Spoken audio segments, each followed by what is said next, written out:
សួស្តីបងប្អូនទាំងអស់គ្នាស្វាគមន៍មកកាន់វីដេអូថ្មីរបស់ខ្ញុំទៀតហើយថ្ងៃនេះគឺជាវីដេអូដែលខ្ញុំបានទៅវត្តអារាមពីរកន្លែងនៅក្នុងខេត្តកំពង់ឆ្នាំងហើយទៅម្ដងនេះគឺទៅបែបលក្ខណៈគ្រួសារពី3គ្រួសារដែរហើយទៅវត្តអារាមពីរកន្លែងដែលទើបសាងសង់ថ្មីហើយសូវមានគេស្គាល់នឹងវត្តទី1ហើយវត្តទី2ហ្នឹងគឺមានមនុស្សអ៊ូអរច្រើនមែនទែនដូចជាប៉ុនអីធំដុំអញ្ចឹងក្រោយខ្ញុំដឹងថាដូចជាវត្តលោកមនីអីទេខ្ញុំភ្លេចបាត់ហើយប៉ុន្តែពេលដែលទៅនឹងគឺមនុស្សអ៊ូអរកោះកោពេញនឹងដើរជ្រៀតគ្នាអត់ទៅមុខរួចផងនេះដូចបងប្អូនបានឃើញនៅក្នុងវីដេអូនេះអញ្ចឹង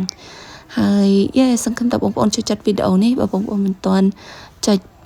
follow ក៏ដូចជា subscribe ទៅកាន់ YouTube channel របស់ខ្ញុំក៏ដូចជា Facebook channel របស់ខ្ញុំទេបងប្អូនអាចចុច follow ក៏ដូចជា subscribe ទៅកាន់ page របស់ខ្ញុំបានដើម្បីមើលព័ត៌មានច្រឡំមើលព័ត៌មានដើម្បីមើលវីដេអូបន្តទៀតព្រោះអីវីដេអូដែលខ្ញុំធ្វើទូទៅគឺតកតងជាមួយការដើរលេងនៅកន្លែងថ្មីមួយទៀតភ្លេចប្រាប់នឹងវីដេអូនេះខ្ញុំថតតាំងពីខែ4ឆ្នាំ2025មកបងប្អូនតែមានពេលយកមកកាត់តឥឡូវហ្នឹងទេព្រោះអីមួយរយៈហ្នឹងរវល់ការងារក៏ដូចជា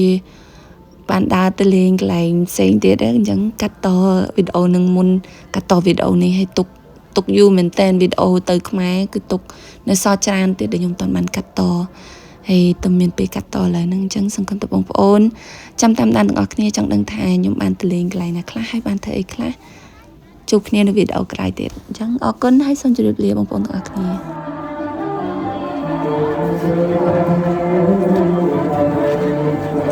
ថ